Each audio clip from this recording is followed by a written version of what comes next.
and welcome to the Kim Iversen Show. Thank you guys so much for being here.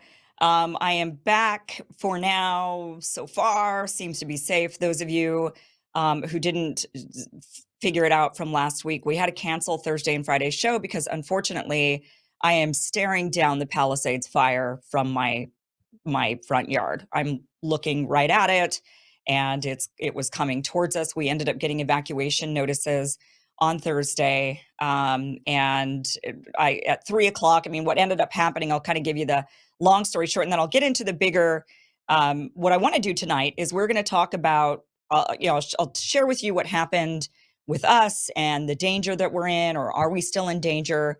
We're going to go over all of the mismanagement, the theories of why this happened.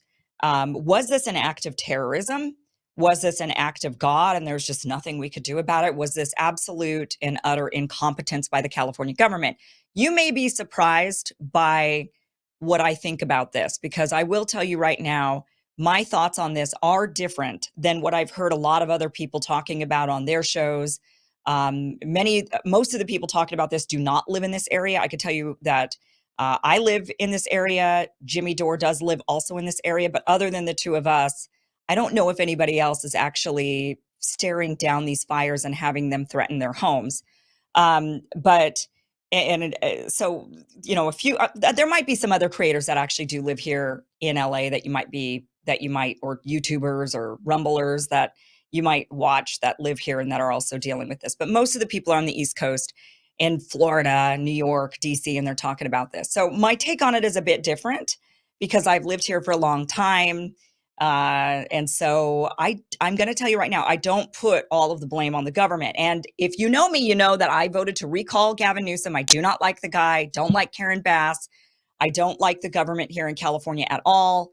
But I think that there's ample blame to be placed here for these fires. I think this is a lesson that should be learned from. And I'll tell you right now, it won't be learned from. And things are only going to get worse for you. Even if you are not here in LA, you are not here in California, things will be worse for you because of this.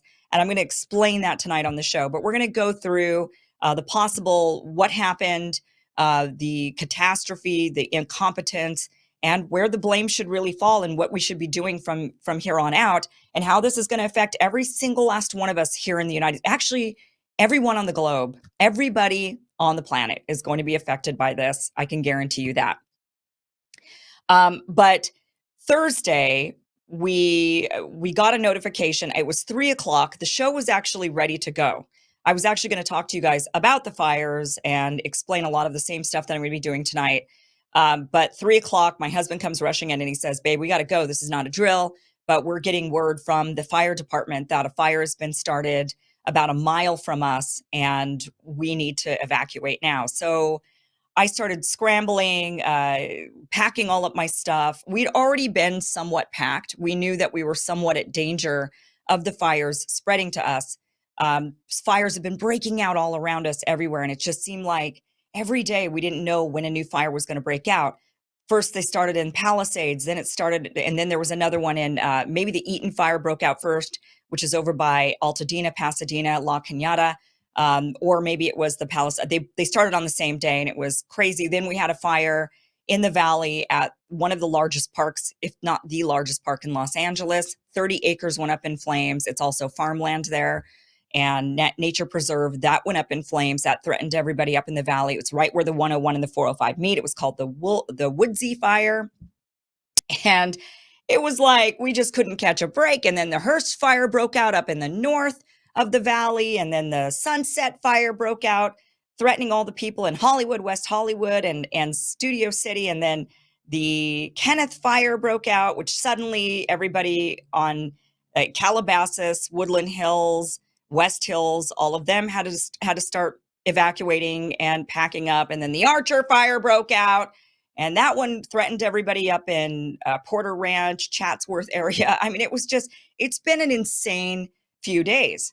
And so everybody living on the hills, in the hills, any of the hills, and about a mile or two off of the hill, off the base of the hill, everybody in those situations were pretty much packed and ready for once we started seeing all these fires break out. So we were already somewhat packed, but my husband rushes in at 3:00 and he says, babe, we got to go. Not a drill. There's a fire that just broke out.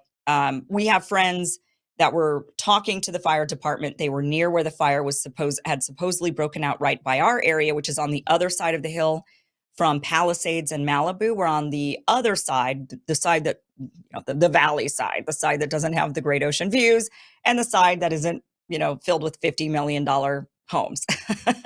The poor side, the poor side. Somebody had started a fire on our side, and the fire department was giving word that we need to be ready to evacuate at any moment. Then we got about an hour later, so I'd already canceled the show, was already packing up. Then about an hour later, we ended up getting a notification that was mistakenly sent out to everybody in Los Angeles. Like 10 million people ended up getting this notification saying, warning, you may need to evacuate, get out of here. That was mistakenly sent to everybody. And then they sent out about an hour after that oops, our bad, sorry, that's just for people who are affected by the Kenneth fire. Well, for us, we're in that region where we're affected by Palisades fire, Woodsy fire, the Woodley fire, Palisades fire, the Kenneth fire. We're right in the middle of all this. So we were still in Mayday mode with that fire, even though it was going in a different direction at that point, but you can't predict the wind. So it turned out, though, the fire that was supposedly started right next to us ended up being the one that the fire department was telling people in our neighborhood, and people were kind of spreading the word throughout the neighborhood of, hey, time to get ready to go. That fire ended up being a smoke scare. And what had happened was a bunch of people in my area started seeing smoke from the Kenneth fire and started reporting it. And the firefighters believed we had a fire in our area, which is not very far from the Kenneth fire. That's why people were seeing the smoke. And so we were not needing to evacuate just yet. But we were needing to be vigilant because we just didn't know what would happen with that Kenneth fire. So then Friday happened, and Friday was the worst of all the days for us. Suddenly, the Palisades fire, we knew it was cresting the ridge Wednesday night, and into Thursday, it was cresting that ridge. It had gone over the ridge and onto our side on Friday, and they started evacuating a lot of the people around me, and in not my zone, but a lot of other zones got evacuated near me, which has affected us because now, like, the schools are closed around us, a lot of stores are closed, a lot of businesses are closed because they're under evacuation orders. So we're still not out of the woods yet. I will get into all of that. We're still not out of the woods yet, but it's just been, guys, I haven't slept. I'm tired. I'm really tired. We finally got a break. Saturday was the first day we didn't have any new fires break out. Thank God. Yesterday was a day we got to relax a little bit.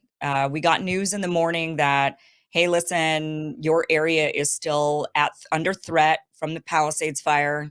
The fire department, the fire crews, that zone, that front of the fire is the number one priority because we were the most at threat. My neighborhood, my area was the most at threat. And so they said, stay vigilant. We're not out of the woods yet, but we're doing our best and we're fighting it off. So we were able to kind of relax a little bit. We're still not able to relax. They've told us that we're not out of the woods until Wednesday afternoon. So our bags are still packed. And I'll get into why we haven't left. And I want to get into what you can also do, what I've learned from this. I've learned a lot of lessons. But first, let me get to our first sponsor for tonight, and then we'll get into all the nitty-gritty details and how this impacts you, because believe me, it does. But first, if you can't remember the last time you slept all night, I know I don't remember. It's been a few days. 2025 has been on fire for me, guys. This is a real lit up year. Maybe maybe you've just got stress. If you're not sleeping, you got stress. I know I got a lot of this. You need to hear about CBD from CB Distillery because they've got natural solutions for sleep and stress that people can't stop raving about. Check out some of their 48,000 five-star reviews. Quote, the best sleep I've gotten in years, or I wake up feeling refreshed and ready to go. A lot of people feel this way, and it's not just sleep. They have plant-based solutions to help with stress, mood, and focus, even pain after exercise. I personally really like the sleep products. I have a really hard time sleeping normally. This week has been extra, what I normally do. And CBD from CB Distillery really helps a lot. I even have many family members and friends using CB Distillery sleep products as well. There's a lot of CBD companies and brands out there. I get it, but I trust CB Distillery for their commitment to quality. Their products are all made with high quality, clean ingredients. That's why they have over 2 million satisfied customers and offer a 100% money back guarantee. So if you're still struggling with sleep, stress, or other health concerns, maybe it's time to try something different. CBD from CB Distillery. And I have a 20% discount to get you started. Visit cbdistillery.com. Use code Kim for 20% off. That's cbdistillery.com, code Kim, cbdistillery.com.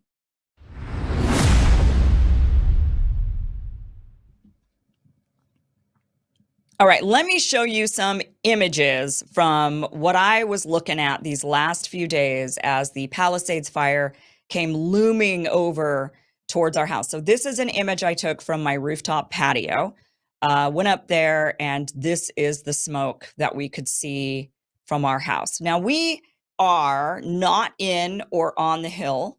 We live about a mile off of the base of the hill, and the fires around California pretty much affect the hills, people living in the canyons, people living on the hills and whatnot. But those of us that live a mile or even 2 miles off of the base are still somewhat at risk, mostly from, the fire can spread. The Eaton fire definitely went about a mile. It went a mile and a half, maybe even 2 miles away from the base of the mountain. So onto flat land for about a mile and a half, 2 miles.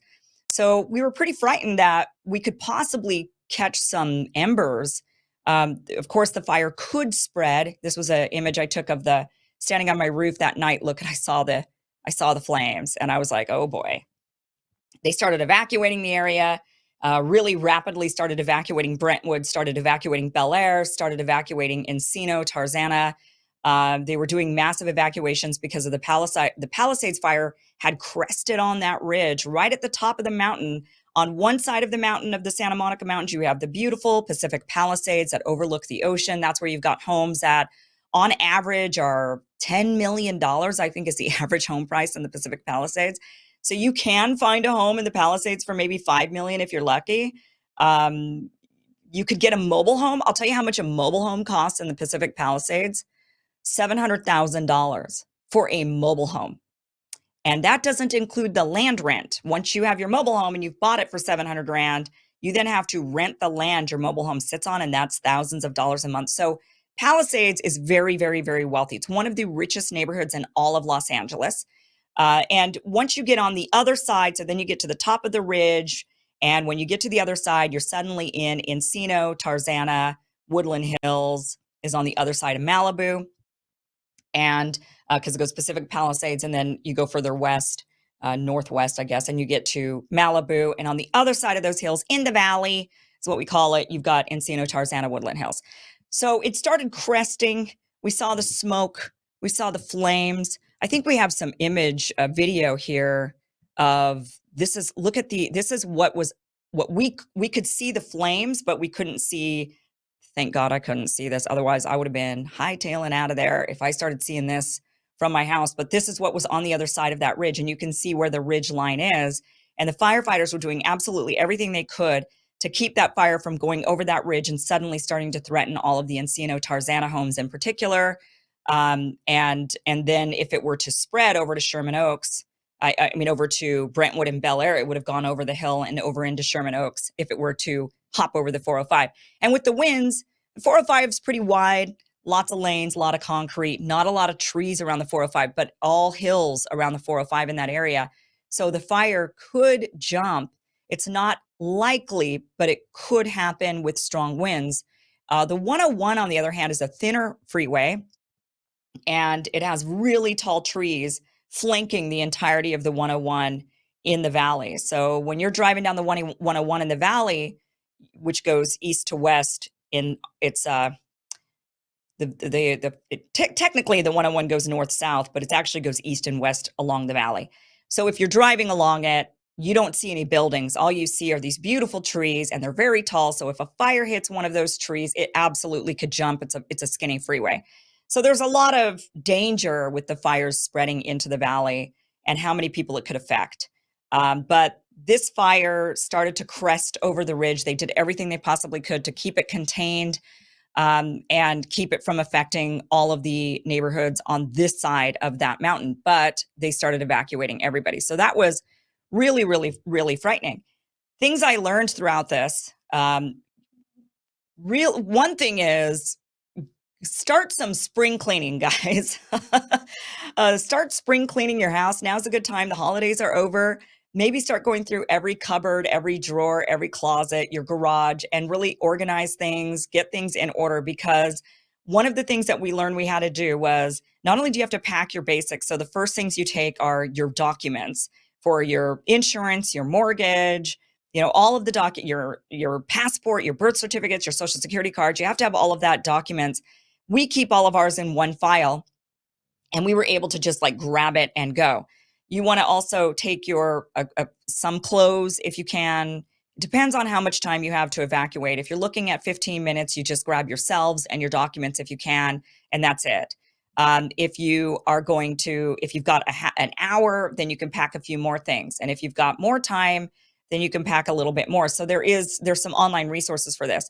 But one reason why you want to keep your house in order with the spring cleaning and everything organized is because one of the things I found out was that you need to go through your house, open every cupboard, every drawer, every door, every closet, and videotape all of your belongings.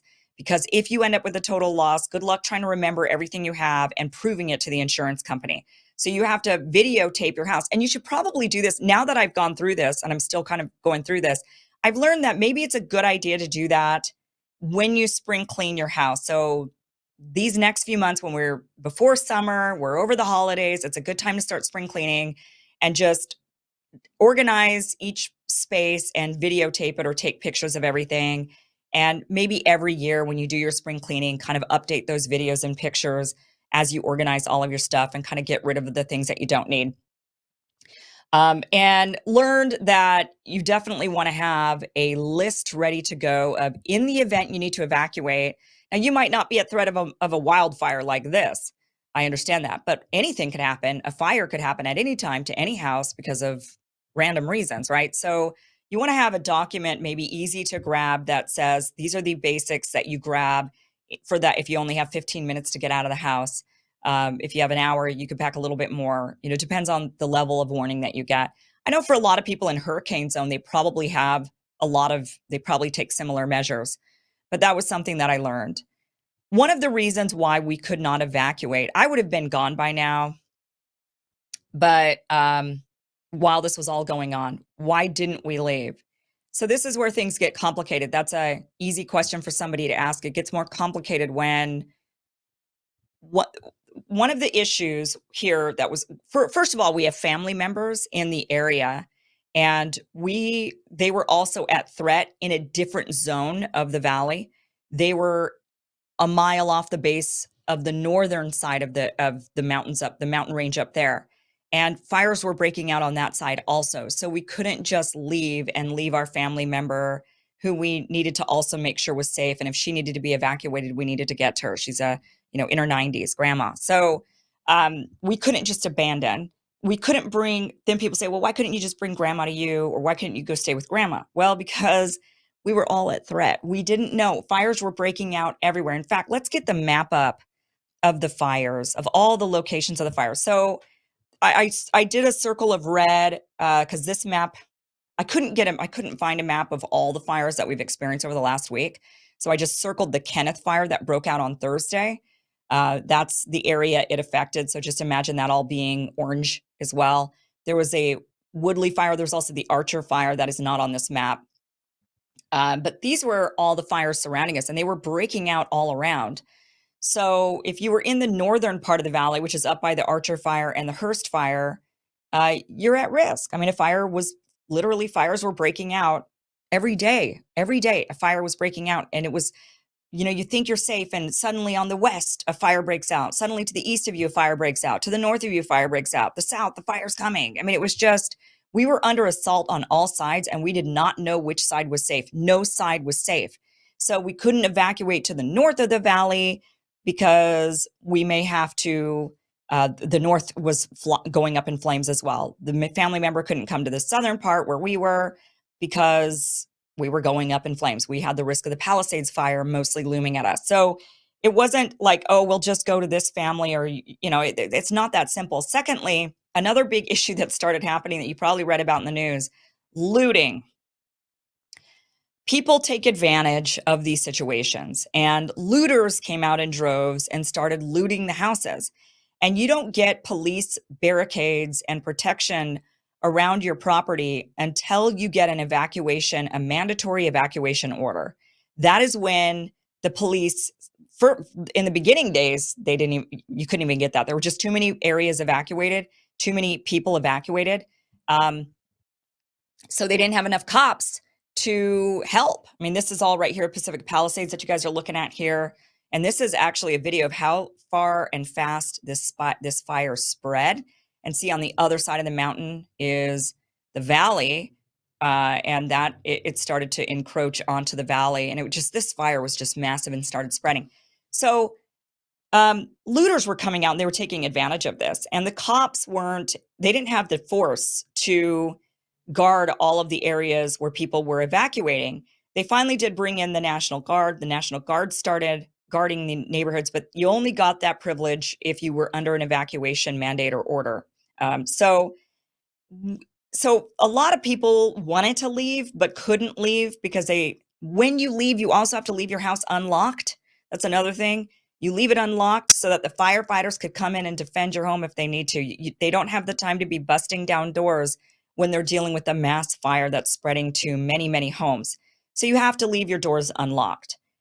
Looters were taking advantage of that. Some looters were dressing up as firefighters. They were dressing up as firefighters and going into people's homes and stealing stuff. So it's scary. You can't just abandon your house until you're forced to abandon it, and you know that the police are going to be blocking off the roads and not allowing anyone in or out. My area right now, even though my neighborhood is partially under evacuation order, it's still tough because a lot of places are closed right now and a lot of the roads are blocked off. But once you get to the point where you're really under a mandate, then they really knock it all. They lock it all down. So we couldn't go for those two reasons, and that's why we're still here. But believe me, I would have left. But think about what you would have done in that situation, knowing that, okay, your house might not burn down, but then you come back and it's robbed, or you can't leave family members that need your help, or so it's just a complicated situation, unfortunately. So let's go through. So the Palisades fire. So I showed you where all these fires are. The Palisades fire. There was a ton of damage. I mean, look at this fire. It looks like molten lava. Terrible, absolutely terrible. So far, unfortunately, the death toll from all of these fires has risen to 24. We know 16 people have died in the Eaton fire. 8 people have died in the Palisades fire. This is absolutely tragic. The Eaton fire spread really, really, really, really fast, and people were really fleeing for their lives, unable to take anything. A lot of people, 16 people did not make it out. I mean, look at this blaze in the Palisades. People need to take fire seriously. This is not the way to go, guys. And look at this flame surrounding this house in the Palisades fire. I don't know. This person did get out, I hear. I don't know what the hell they were doing sitting there filming this. Seems, I mean, look at that. This is insane. This is totally, I don't know how this person got out, but apparently they got out, and so did the dog. So everything's okay there with that person. Their house is probably gone. See all of that patio furniture out there, by the way, that's fuel for the fire. That's great fuel. And really all these homes are great fuel for these fires. Let's move on to the Eaton fire. Eaton fire, so this is all the way in Altadena, and not as wealthy of an area. Altadena, though, the average home price, I mean, you're looking at a home's going to cost you a couple $1 million if you're living in the hill part of Altadena. If you're living down in the valley part of Altadena, your house is still going to cost you over $1 million. So these are not poor. Palisades is definitely not a poor area at all, like by any stretch of any imagination. You have to be wealthy. You'd have to make $1 million a year to live in the Palisades, or you've inherited the house, or you've lived there and you're now 90 years old. Altadena is a bit different. It's more upper middle class, I would say. Solid middle class, upper middle class. Upper middle class if you're living near the hills. If you're living anywhere in any hills, you're upper class, you're wealthy-er. You're not maybe Palisades wealthy, but you're wealthy. This fire was just absolutely devastating. It went 1.5 miles, 2 miles into the valley on flat land. Fire just jumping from house to house, tree to tree, spread very, very, very fast. Then we had the Sunset Fire. I mean, I don't know why this, I mean, could you imagine the bravery of that news person, like out there with a mask on, flames all around? I'm like, tell me about, and then do you want to be the person who, by the way, gets stopped by that newscaster and she's going to interview you while you're trying to evacuate yourself and your horses? I'd be like, lady, now is not the time. Sunset Fire. So this actually grew larger than what they show on the map, because the embers, it seemed, had flown up the hill and started and caught houses on fire in Studio City, which is on the other side of that hill. So the Sunset Fire is in West Hollywood, in the hills of West Hollywood and Hollywood. On the other side of their mountain is Studio City and Sherman Oaks, on their side of the Santa Monica Mountains. So that fire breaks out and caused a lot of damage. Not as much damage as the other fires. Did cause a lot of evacuations for people in Studio City and West Hollywood and Hollywood. A lot of people had to flee their homes. Let's talk about the current situation right now, because I want to get on to a lot of interesting stuff here. But this is the current map. Right now, the Kenneth Fire, which is the dot over closest to me in the picture, that little dot there, that is 100% contained. I think that fire is out now.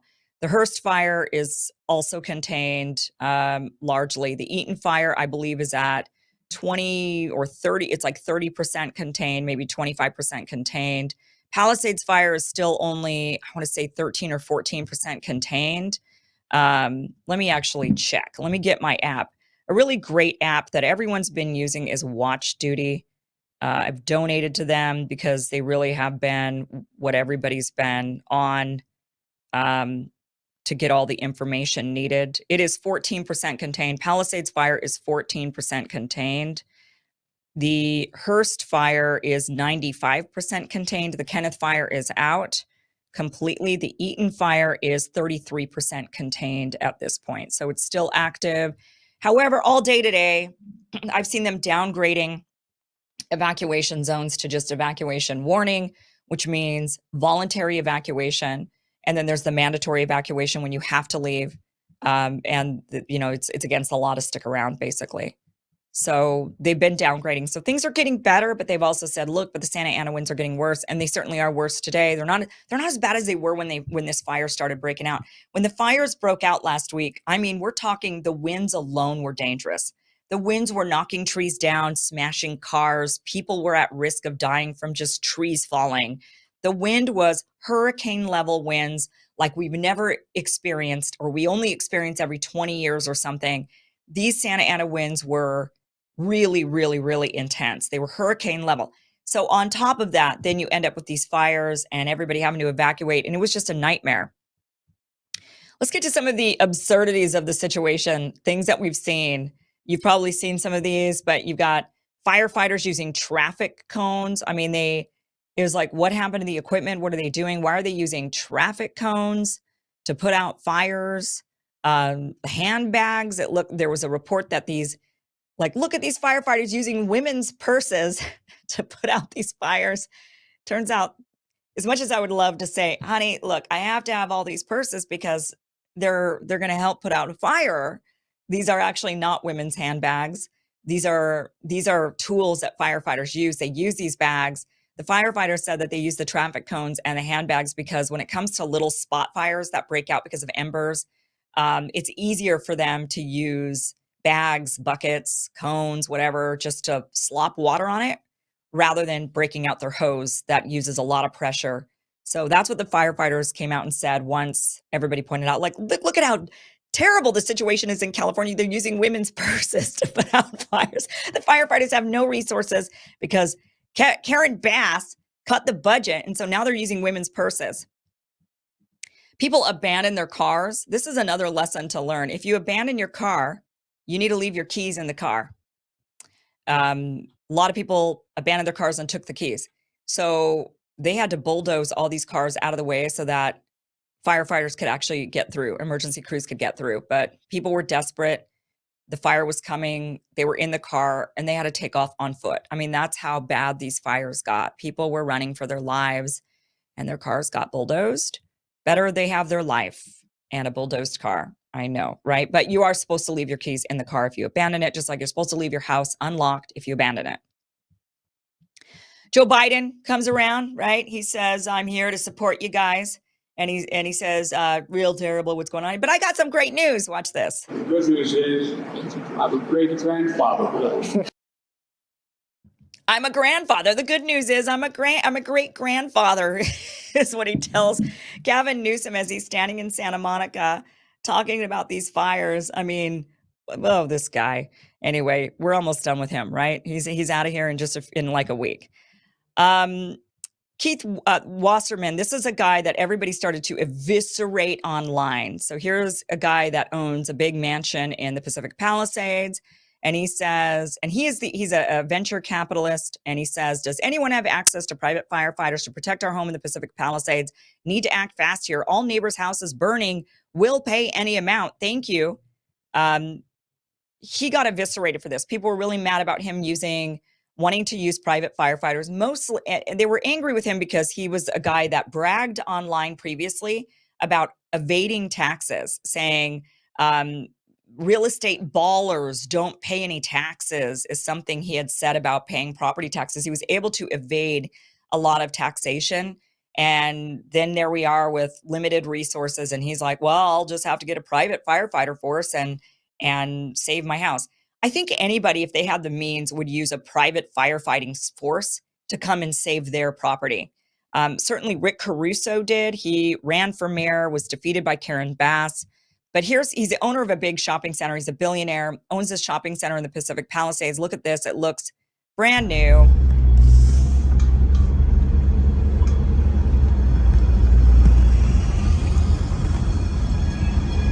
So you can see here, it is intact, right? These are his private firefighter water tanks. Water trucks. Yep. So it looks great. Looks brand new. Nothing got hit here. The place looks good. And it was one of the only places still standing in the Palisades, and it was because Rick Caruso brought in his own private firefighting teams. So that then brings us to the discussion about the private firefighter forces. The state I'm from, Idaho, we have a lot of wildfires up in the Sun Valley area. Sun Valley, Idaho is one of the most densely populated with celebrities and rich people of any place in the country.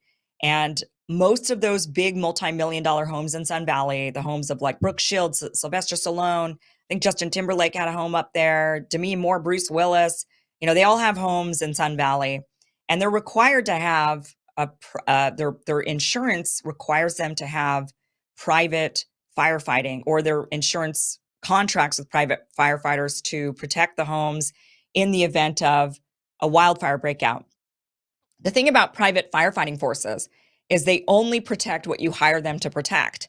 So they're not like the main firefighter forces, because a lot of people look at this and they say, well, why is this still standing and the rest of Palisades is burnt up? What were these private firefighters doing that was better than what the firefighters fighting everywhere else was doing? Well, the difference was this private crew had one job to protect one place, and that was it.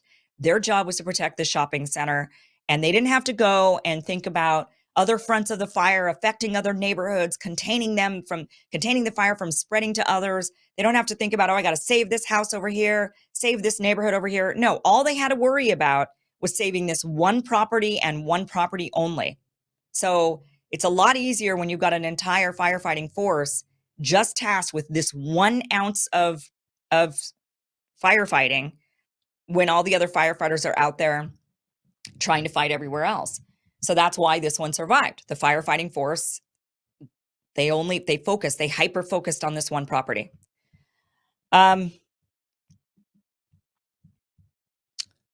So the one of the issues, one of the big criticisms, I want to get to the criticisms.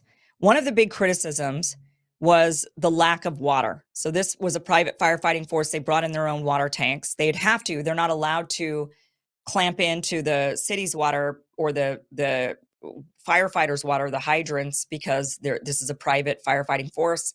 That's what they do. They come in with these tankers. They have their own water every single time. It wasn't just because this time there was no water. This was a comical moment or a terrible moment, depending on how you look at it. But here's Fox News, local Fox News, the anchor saying, despite what you've heard, firefighters told us they are not running out of water. And then they cut to an on the scene reporter and she goes, firefighters have told me they don't have any water. Watch this. Former LA mayoral candidate and real estate developer Rick Caruso criticizing the city's response to the windstorm and fires. He says officials should have been more prepared. The real issue to me is twofold. We've had decades to go remove the brush in these hills that spread so quickly. And the second is you got to have water. And my understanding is the reservoir was not refilled in time and in a timely manner to keep the hydrants going. So that's a failure, whether on DWP's part or another city agency. But this is basic stuff. This isn't high science here. And it's all about leadership and management that we're seeing a failure of. And all of these residents are paying the ultimate price for that. Despite what you have heard from Caruso, no firefighters have told us that they are running out of water. And let's go out to Gigi Graciette. She is live in Pacific Palisades. I know your signal's not the best, but Gigi, what can you tell us? Well, firefighters have told me they have no water on this block, and you may be able to make out the ember storm that we're in the middle of right now. This house going to be a total loss. They have no water to put on this fire. They are standing by because they're trying to save the home that is next to it. Oh, it just reminds me of COVID, right? When one anchor just is politicizing the whole situation, saying, this is misinformation coming from Rick Caruso. No firefighters have told us there's no water. And then, of course, the next thing, actually, there's no water. And they're telling us there's no water. I'm going to get into the no water issue. That one is, there's a lot of, I definitely don't want to use the word misinformation because I don't believe in that word anymore. I'm swearing it off. I think that rather we should say, I don't agree and here's why, right? That's like a better way to frame things. But there is a lot of, I would say, we'll clarify and we'll get to the bottom of what actually was going on with the water issue. There is blame to put on the government, no doubt about it. There's blame to put a lot of other places though, and I want to get to that. One big question that many of us have had as we were seeing these assaults happen on all sides of us, the north fires were breaking out, the east fires were breaking out, the west fires were breaking out, to the south there was fires. Was this an act of terror? That is a big question. Why did all of these fires break out? That's the first thing to assess. Before we get into what happened with the failures, what happened with the water, what happened with the budget cuts, what happened with the brush clearing, what happened with, all of these different things that people could talk about. One big question is, what the hell happened to cause all of these random fires to break out? We're used to fires breaking out here in Southern California. We're just not used to them breaking out all at once, surrounding us entirely, and only in one area, rather than, why did we not see fires breaking out in Orange County in the Anaheim Hills? Why did we not see fires breaking out in San Diego? Why did we not see fires breaking out other places? They were also in red flag fire warning weather. They had the same weather conditions that we had up here. So why weren't the fires breaking out in other parts of the region that had the same fire conducive weather? Why was it just really the LA Valley, the assault on the valley and the hills surrounding the valley on both sides? So that would also get the Palisades, Santa Monica, West Hollywood people, right? They're on the other side of those hills. Why was it just affecting all of us and like assaulting us on all sides? Was this an act of terror? Thanks for watching this clip from the full Kim Iversen Show. If you want to watch the full show, visit KimIversenShow.com. The show airs every Monday through Friday at 5 p.m. Pacific, 8 p.m. Eastern. Again, it's KimIversenShow.com. See you there.